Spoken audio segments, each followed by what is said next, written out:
people on the call would be interested to hear how that's going, what are the challenges, what's working, what's not working, as far as that's concerned. All right. So without further ado, let's get going. I'm going to try to keep this class to about 45 minutes to an hour. Hopefully we can end that on the shorter side of things. But today's class is going to talk all about customer service skills. And, it's going to be a lot of review of common sense, but a lot of the time, that review of common sense is very, very handy and very, very powerful. So first thing I want to do is I want to talk about why we're sitting in an etiquette class in the first place. And the best way to address this is thinking about it from an ownership perspective. So the cost of retaining a new customer versus going out and getting retaining an old customer versus going out and getting a new one are pretty staggering when you look at the statistics. So we took a look at a Harvard Business Review study and tried to figure out exactly what it was that that cost was to go out and acquire new customers versus retain old ones. Vic, you got any ideas how much more expensive it is to go out and get a new customer and prospect and do all that stuff versus keeping a new one or keeping an existing one? I would assume it's 10 times more expensive. 10 times? Howard, what about you? Any other guesses? No, I don't have any. I don't know. All right, well, the number happens to be 6 times as expensive on average across multiple industries. So that has pretty staggering implications for what it is that we're doing. So this is kind of like really why this is important, is because there's a couple reasons why this class is really important to be taking. So the first reason is obviously the cost of keeping an existing customer is significantly lower than going out and prospecting and starting that whole process again. Now, some other reasons why this is really, really important is because, of my interaction with a lot of the tag members, I've kind of learned what are some of the things that we hear over and over and over again. And these are kind of some of the big reasons why I like teaching this class. One is every time I talk to tag members, I always ask, what makes us different? What makes us stand out from any other interconnect, any other voice bar, data bar, anything like that? And the answer I get more often than not is that we have the best customer service. We really care about our customers. Now, I want to dive into what does that really mean? What does that look like from a tactical basis? And we'll spend some time talking about rules of thumb and things like that. Another reason why this class is important is, and probably my favorite reason for teaching the class, is to get technicians the respect that they deserve.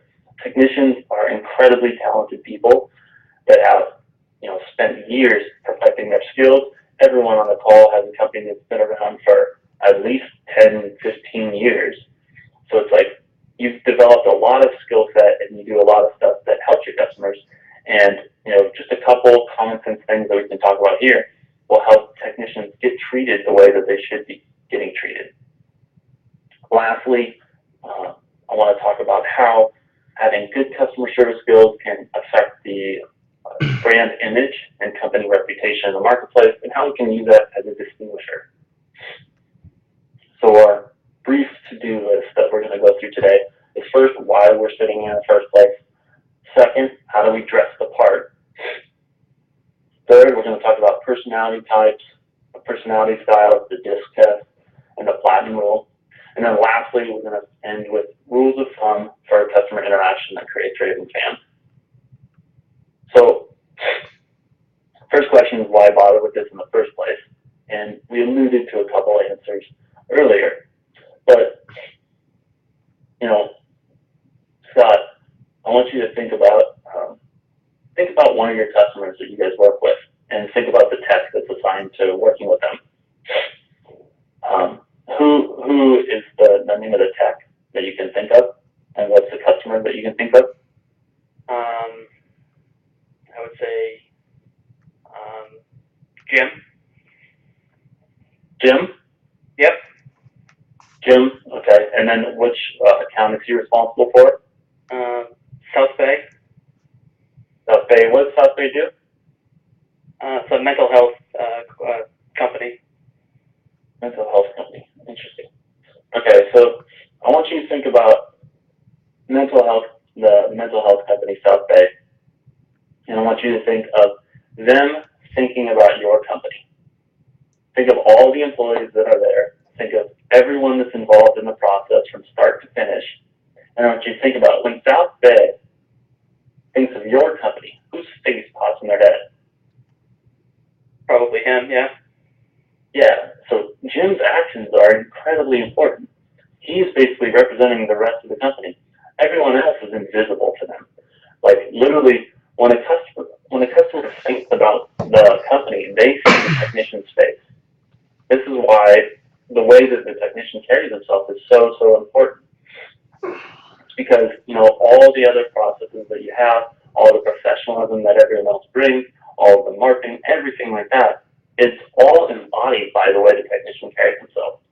So single-handedly, the technician has a very critical job to make sure that the brand is portrayed in the right image, make sure that they're kind of doing the right things and all that stuff. Because at the end of the day, what happens is the customer wraps their whole perception of the company down into that one person.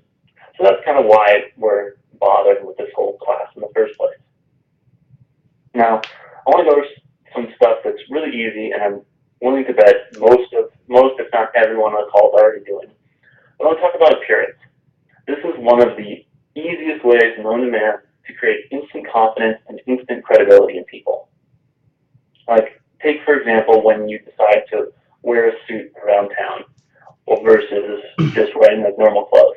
People will literally treat you differently. I remember one time I went to the bank and I was wearing a suit, standing in line, and one of the business bankers goes, plucks me on the line, pulls me up to the front and says, "Hey, excuse me, sir, do you need to take care of some business?" You know, I'm just like another normal person, and I never would have gotten treated that way if I didn't have that type of appearance and if I wasn't doing that same sort of thing. Now, with our techs, like, there are very similar instances in which we can show that this is important. So I want you to imagine for a second that it's late at night and everyone here on the call, you just went to the ATM and you just pulled out $500. You're walking down the street, it's about, 10:45, 11 o'clock at night, and you see this guy walking towards you. Now, he might be a really nice guy. And believe me, I don't like stereotypes, but a lot of times they exist. How many people would go out of their way to avoid this guy? How many people would cross the street? Now, when I ask this question over and over again, a lot of people, you know, not knowing anything about this guy, he could be one of the nicest guys in the world. But a lot of your appearance tells a lot about your attitudes, your thoughts, and everything like that. The whole point of this and how it affects technicians is, you know, if we dress like professionals, people are going to treat us like professionals.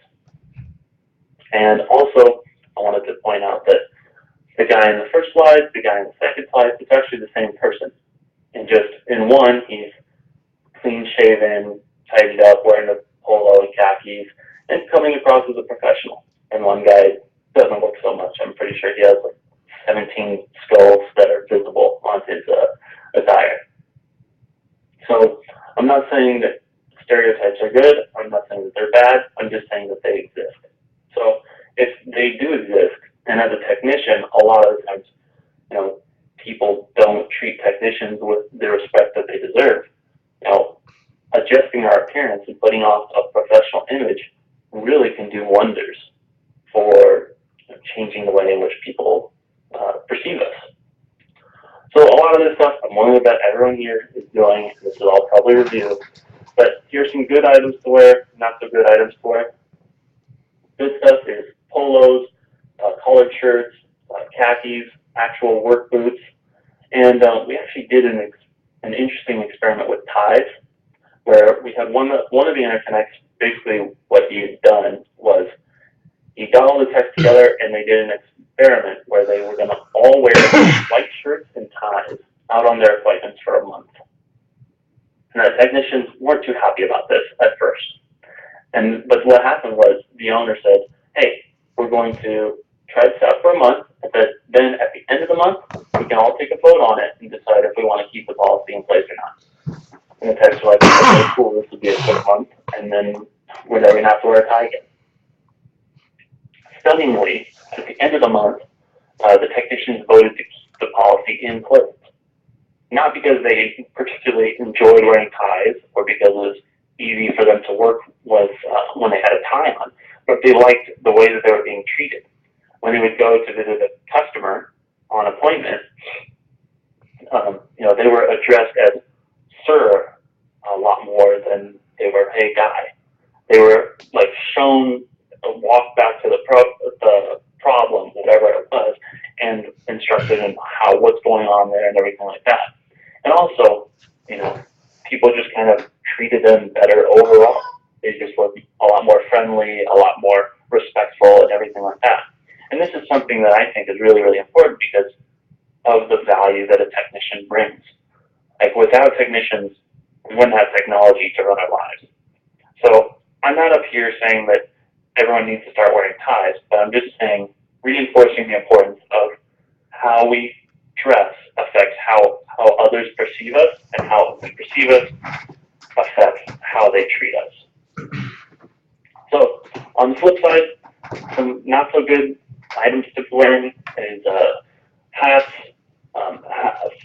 sandals or flip-flops of any kind, shorts, especially not jean shorts for any reason, having your knives out and visible, just like carrying them around, it can really kind of make people uncomfortable, especially women. Another one is like having chains on your wallets.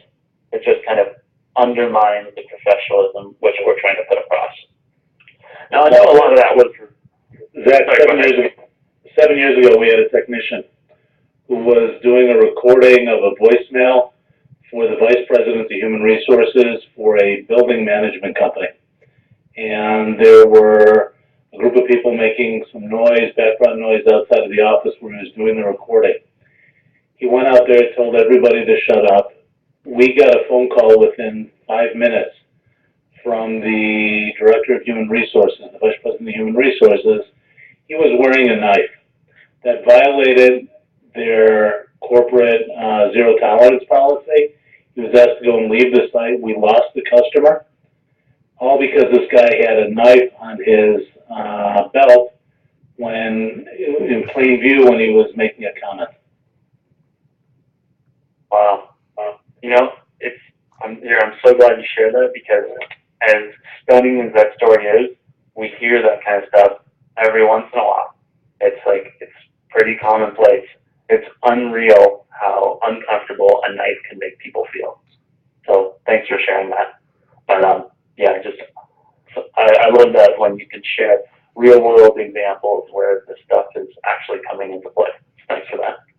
And the sad thing is, it was a really good tech, but we have to let him go no matter what. Wow. Yeah. Your hands are kind of tied at that point. We had an incredible liability with it. Yeah. Well, it just kind of underscores the importance of that. So thanks for sharing that. So now, here, I want to change gears a little bit and get off the stuff that is a lot of common sense, a lot of review, and you're probably doing the majority of that. And now I want to talk about personality styles. This is something that we think is really, really valuable at TAG. We train everyone on DISC testing and how to cater your communication to adapt to the different personality styles. So let's throw this out to the group. Well, here, let's throw it out to Howard. Howard, are you familiar with the golden rule? He's gone. He had to step out. You want to fill in? Sure. Can you put the golden rule, explain it in your own words? Not really familiar with this one. All right. Vic, you want to help him out? Do unto others as others will do unto you. Exactly. Now, this is an excellent rule when you're talking about morality, ethics, and treating other people well. It actually happens to be, it's a great rule to live your life by, but at the same time, it's not such a good rule when it comes to communication. So with the golden rule, it's do unto others as you'd have them do unto you. But what we talk about is the platinum rule. And the platinum rule is all about treating other people the way that they want to be treated rather than the way we would want to be treated. So let me dive into that a little bit more. So when we're talking to people, there are 4 different ways in which people prefer communication. So there are 4 different communication styles. There's a D type, an I type, a C type, and an F type. Now I'll get into some more concrete examples so that this sinks in a little bit. But the basic distinguishing factors are, 1, is this person direct and fast-paced, or is this person more indirect and slower-paced in their communication? Which do they prefer interacting with? And then the other dimension is, are they more guarded and kind of a little bit more closed off and task-oriented, or are they more open and people-oriented? So let me explain how this kind of manifests. So the D-type personality, this is the dominant, direct, demanding, decisive, determined doer. This is a lot of the time CEOs have this personality style. It's in about 75% of CEOs, roughly. Don't quote me on the statistic, but that's about what it is. So these are very comfortable making a decision, give me towards A, B, C, and then I'll make a decision. That's the best way to interact with a D type. And I, they're fast-paced, just like a D, but they're less concerned about specific tasks. They're more about people. This is the kind of person that, you could drop off in a foreign country, and within 30 minutes, they have 10 new friends. They're very influential. They're very impressionable. They're kind of like the star of the show, and that's why their logo is like that. S types, they care a lot about people, but they're more slower and more reserved in their communication. They're kind of like the glue that holds society together. Lastly, there are C types, which are, they're very, very smart. They're very task-oriented. They're very careful. They're contemplative. They're conscientious. Everything like that. So all this DISC is great and everything, but I think the best way to really summarize this whole diagram is with people that we already know. So think about a D, that's Donald Trump. He is direct, to the point, give me the bottom line. An I type individual, he's also fast-paced, but he cares way more about people than he does about getting things done. This is where like a late-night talk show host, like Conan O'Brien, he's a perfect example of an I. Now an S cares just as much about people, is just as interested in people, but doesn't have a very extroverted, fast-paced way of viewing the world. They care a lot more about relationships and making sure that nobody rocks the boat, nobody messes things up for other people, because he or she is sensitive to how the world works. And then lastly, you have the Cs, which are very, very smart, very, very determined, and their primary assumption in life is, let's get it done right the first time. So a lot of times we notice the technicians have a fair degree of C to their personality style, and a lot of times this can kind of clash with other styles. Now C's get along, whatever personality style that you have, you're going to get along with your own type very, very well. Someone that you just understand, they understand you, everything's smooth. Now there are different kind of conflicts that can come up. A lot of times C will get into a conflict with a Donald Trump style, because Donald Trump wants it done now. Bill Gates wants it done right the first time. So there's pacing problems there. A lot of times, Bill Gates, is willing to take things slowly, but wants to still make progress on things, or wants to make sure that they're not having to go back and forth and correct mistakes and things like that. Where with a Mother Teresa, there's task versus people orientation problems. So one of my favorite ways of explaining this whole dichotomy is if we imagine for a second that Donald Trump and Mother Teresa are married. So I want you to imagine Donald coming home from a long day at the office, and he gets a call on his car phone from Mother Teresa, and Mother Teresa says, "Hey Donald, we're out of milk." And Donald hears, okay, we're out of milk. I shouldn't bother looking when I get there. Cool. Bye, Teresa, and hangs up the phone. Now, if anyone on the call is married, or Viv, what is Mother Teresa saying?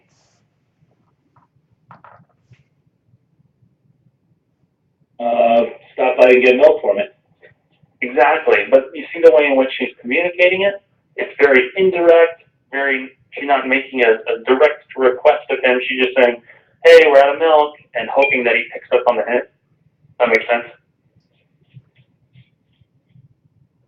Yeah. So let's flip the script and let's say instead of Donald being on his way home, you got Mother Teresa on her way home. So she's driving home from the orphanage. She's been helping out the kids all day.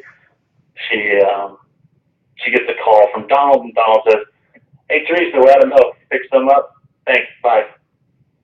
She's going to be like, whoa. He didn't even stop to ask me about how my day was. Didn't even care about how the kids are doing. He was just too fast, too blunt, and to the point. Now, make no mistake, in both instances, either party is making a direct request of the others. It's just the way in which they voice that. It shows their different personality styles and their different communication styles. I'm hoping that this is making sense. Do we have any questions so far on this? Okay. Cool. So let's keep moving forward. So as I mentioned, owners, presidents, CEOs, they're very much like the Donald Trumps of the world. They only want the facts, be short, get to the point quickly. Controllers and IT directors, they want the details, they want to understand how it works, and they're very concerned with, do the people that are the people that are working on this stuff really know what they're talking about. Managers and salespeople, they both deal with people a fair bit, so you see a lot more components of I and their personality, a lot more Conan O'Brien, so to speak. Salespeople especially have to have a good deal of Conan O'Brien to their personality, because they have to be able to build relationships, establish new ones, and that kind of stuff. The best salespeople have a lot of Conan O'Brien and a lot of Donald Trump in their personality. So I hope that stuff makes sense. And the way that we can start applying that in our own world as technicians is when we meet someone that we think is a Donald Trump, speed up your communication, get to the bottom line really quickly. When you meet someone that is kind of like Conan O'Brien, you still got to be fast-paced, but you got to talk about the news, you got to talk about sports, you got to talk about the kids or their life or something like that to make them feel comfortable before you jump straight into business. With the S's of the world, slow down, and you just need to show them that by your presence being there at an office, you're going to put everything back together again, and everything's going to go back to normal. And as a technician, if you run into a Bill Gates type person, what you do there is you just explain what it is you're doing and why you're doing that. And eventually, you're going to click with them, and they're going to go, okay, cool. This person knows what he's talking about. They're going to handle our network well. I don't have to be too worried about that. So as soon as you prove to them that you know what you're doing, they ease up and then back on. So that's how you can start applying this as a technician into your appointments and things like that. So now let's talk really quickly about basic rules of thumb that creates raving fans through just common sense things. So a couple things that are really important to just go over just because we have to address them is here, one of the quickest ways to build rapport with someone is to address them properly, give them a firm handshake, and make eye contact.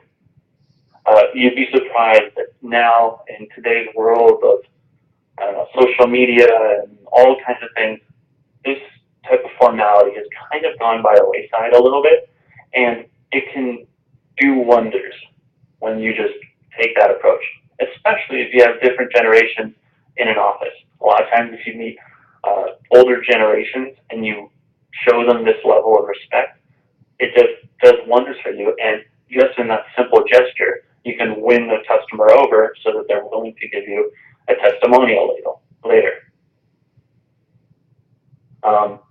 Another thing that I want to talk about is, as a technician, when we go to an appointment, if we just merely introduce ourselves and set expectations for what it is that we're going to do.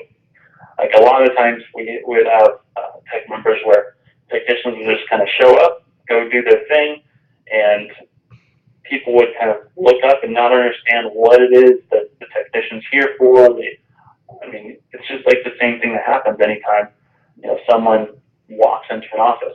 Like when anyone new walks into an office, everybody's heads come up off their desk, they look at this person, they try to figure out what it is that they're doing, what's the problem, why are they here, and it can create a big distraction.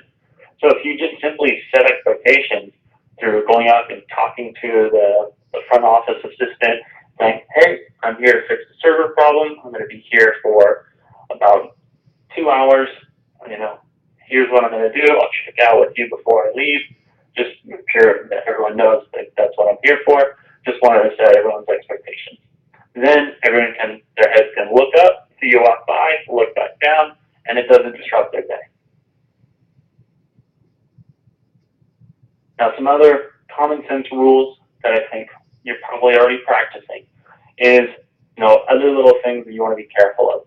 Profanity and racy topics of discussion, that's kind of like a touchy area. We've had instances in the past where a technician goes out and, they're not making a joke, but they're hanging out with a bunch of the employees, they're talking about this, and they hear an offhanded remark, and they'll start laughing at it, and then someone else from Human Resources can go, hey, this person is being sensitive and all that stuff, and it kind of can snowball into a big thing.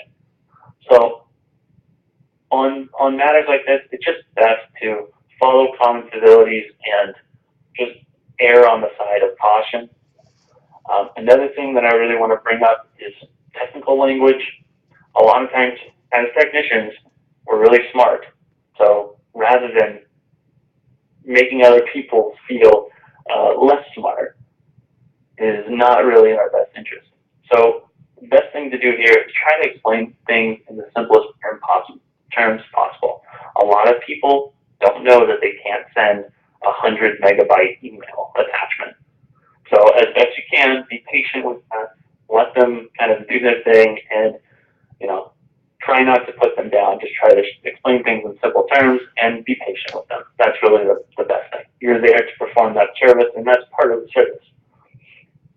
In written communication, make sure that everything is still done as formally as possible.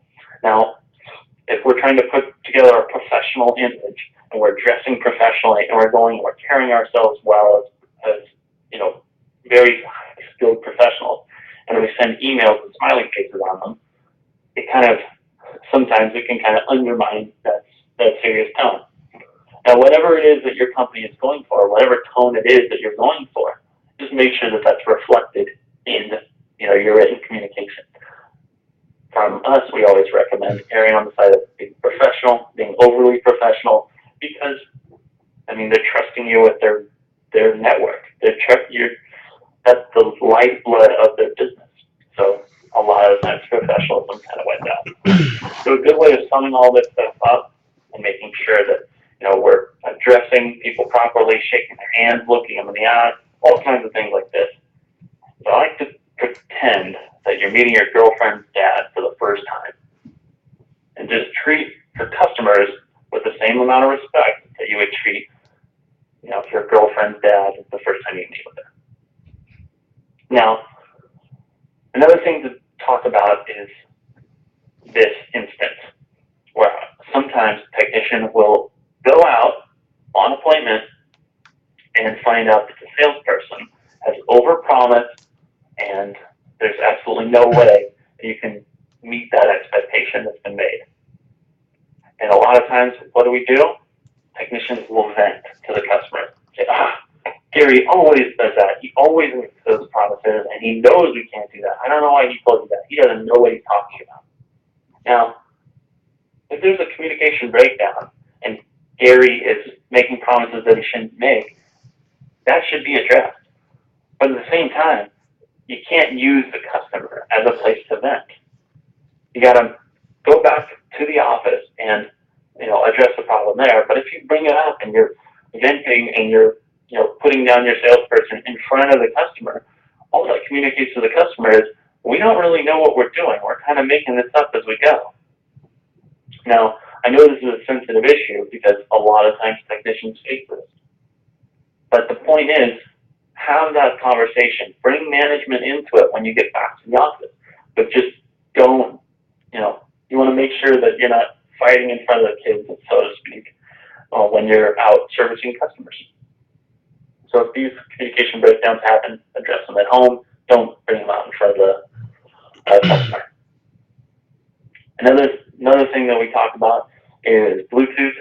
Bluetooth has become really, really popular. It's nice, it's hands-free. It's very helpful for technicians. But we want to make sure that we're respecting the customer because they're paying for our time. They're paying for our hourly rate. They're paying for our service. The last thing that we want to do is show people that, hey, at any point in time, I could take another phone call and you're not really that important. In fact, another Harvard study showed that the majority of people, even when you have a Bluetooth in your ear and you're not even using it, it makes people feel less important. And that's the exact opposite of what we want our customers to feel. So what we're recommending here is when you go meet up with a customer if you use Bluetooth or anything like that, that's fine. Take your Bluetooth out. Let the customer see you. Take your Bluetooth out of your ear as soon as you get there. And say, hey, you got my full attention. I'm here to solve the problem. How can I help? That kind of stuff, it's another one of those simple little things that goes such a long way with people. So make sure that you're not being that guy with the Bluetooth headset still in. It's okay if you do need to step out to take a phone call, and people understand that our world is constant communication and everything like that. It's just a recommendation to be respectful of people's time. Another note is on cleaning up, making sure that as a technician, when we go out, we visit people, make sure that we clean up the messes that we make. Sometimes we're very focused on solving the problem, but we forget to tidy up afterwards. This means cleaning up anything where you have to drill, there's dust, wires, or clippings. Just general respect for people's property. We had one instance in which a technician went out and did some drilling, took the drill, put it on top of the CEO's $5,000 cherry oak desk, and you could see the CEO's eyes just like open completely wide because he couldn't believe it. So little things like that, again, it's worth paying attention to just those little nuances. Now, the last thing that we like doing is upon leaving a site, you got to go back and review the work order checklist. So you go through it, this shows that you've taken care of everything that you said you were going to take care of, and creates a lot of confidence in the customer's mind. This kind of wraps it full circle, and then you can go ahead and show everything crossed out, and then you get the person to sign it before you take off. So what this does is just kind of wraps everything up full circle. Now, we've talked about a lot of different things today, but in order to sum everything up, this is really a matter of perception.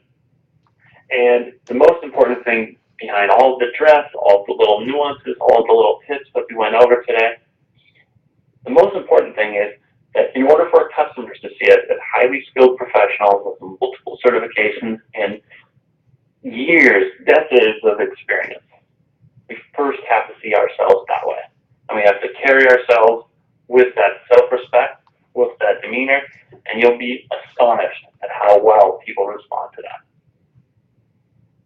So with that, about everything that I wanted to talk about, let's go around the room, let's talk about questions and things like that. So, Scott, yes, what'd you think of today? What's your time? You pick up a couple things? Yeah, I think the most important thing for us is just to make sure that the technicians, well, I'm not saying that we have an issue with it, but just that they are aware that they are at a customer's place of business, and just to sort of adjust their nuances accordingly. Like if they're in a garage, then they don't want to be swearing just because they hear other people there swearing. Yeah, right. Just to make sure they are aware that they're the vendor and not an equal. Right. Okay. Officer, what about yourself? What are your thoughts? I think you sharing this is pretty relevant. I think the takeaway for me, just evaluating our service department was the professional attire. Making sure that the guys are tucking in shirts, and our policy here is the guys wear jeans, they don't wear khakis, but that doesn't mean that they can't be pressed. Yeah. However you do it, it's good. It's just making sure that at least you're thinking about appearance in one way or another. Okay. Any questions come up, Arthur, or you just pretty straightforward? It's pretty straightforward. I like the presentation. I'm wondering if there's some material that should be sending out afterwards. I'm going to have a meeting with our technical team, and I'd like to present some examples. And if you've got this in a PowerPoint that you can share, I'd love to see it. Yeah, I can get that sent out. Howard, what were your thoughts? No, he's actually still gone. Oh, he took off? Yep. Okay. Vic? I really got a lot out of the communication with the customer. Again, our technicians have to go and kind of set the expectations and communicate them properly. Formal address, making eye contact, really important for them, and to not be patronizing, but explain, what it is that they're going to be doing properly. Question that I have, and especially for Arthur and Scott, what about post-service call surveys, like an email survey? Do you get those back? Do you use them at all? Yes. Have you used them? Well, we mostly use them for new installs. We send out a survey to see how the technicians did. But I suppose it would be a good one just to send out a brief email post-service call, any service call. We haven't tried that yet. Zach, what do other tag members do? I mean, other tag members do that. Off the top of my head, I would have to check to see. I'd have to go talk to Brian to see if there's anyone in particular that's been doing that with particular success. But I'd be more than happy to set up a call between you and another member if you want to talk more about that. But we would recommend doing that. It's always good to ask for feedback, especially candid feedback. That's a practice we have here at Como. We even have a survey on our website. Yeah. Sometimes that's kind of the other thinking with the customer advocate is they're constantly keeping in touch and building a relationship with customers. So a lot of times people will fill out a survey a certain way versus like if you actually talk to them, you can uncover more details about how the transaction actually occurred and what their frank thoughts are. Sometimes it's like scale 1 to 5 doesn't really encapsulate everything that went on. So, and customers really do appreciate a phone call. So we recommend that first off. But yeah, there are a number of tag members that do surveys, and we can definitely put you in touch with one if you want to talk more about that. Cool. Any other questions from anybody? All right then. Well, thanks so much, everybody. We're at about 45 minutes in. So we'll finish a little bit early. Thanks so much for taking the time. I know your time is incredibly valuable, and we really do appreciate you spending some time with TAG today. So if you do have any feedback on this, good, bad, indifferent, anything, please let us know. Like, we value your candid opinions. We place extreme importance on them, just because we're always trying to improve